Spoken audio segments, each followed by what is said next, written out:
All right, let's just jump straight into this explainer.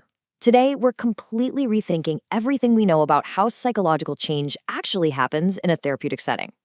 We spend years learning protocols, memorizing all these interventions, and practicing exactly what to say. But today, we are focusing on the invisible layers of the work. We're going to explore what actually happens when we shift our focus away from the techniques we deliver and look instead at the physical and energetic context we're creating in the room. So let me ask you this. What is the most powerful tool in therapy?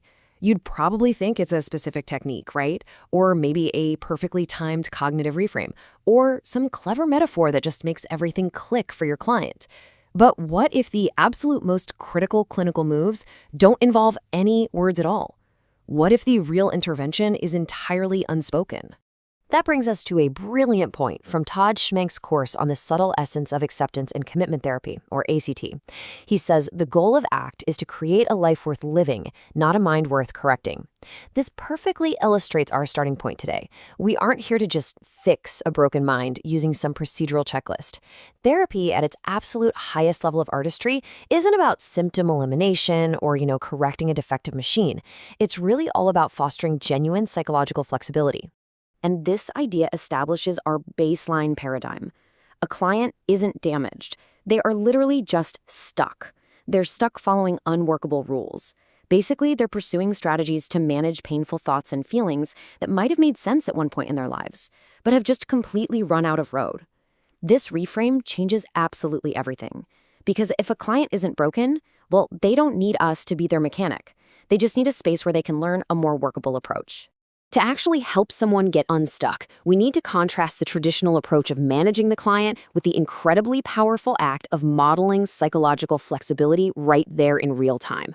Managing means steering, organizing, structuring. And sure, that's useful, but it's often super reactive. Modeling, on the other hand, is just about being with. It's about embodying openness and showing a real willingness to stay present when things get difficult. So here's the crucial takeaway. You, the clinician, are the actual intervention. Not your worksheets, not your chessboard metaphors, you. It's this massive shift from doing therapy to actually being the therapy. Your body, your tone, your breath, your willingness to feel, those are your true instruments of change. Which brings us to our first section, physical modeling anchors, embodying function without words. Let's dive in and see how we can use visceral tools to build a physical context for change and genuinely invite client openness. First up, let's talk about the body.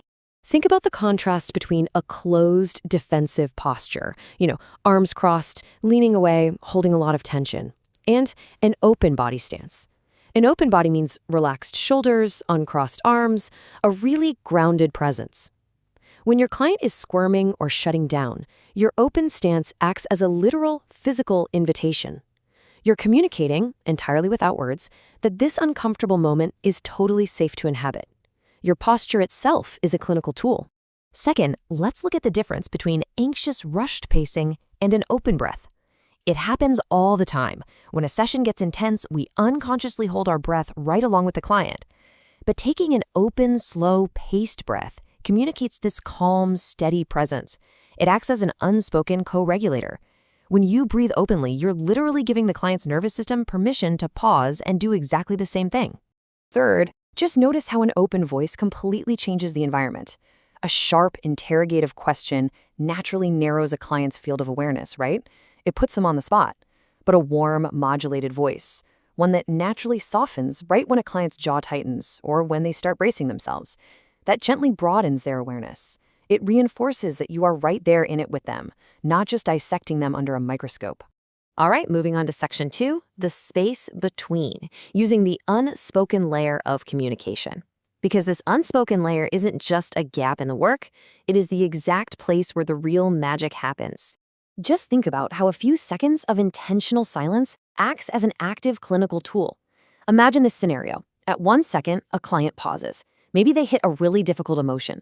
At 3 seconds, instead of jumping right in to save them, you just hold a grounded silence with an open body.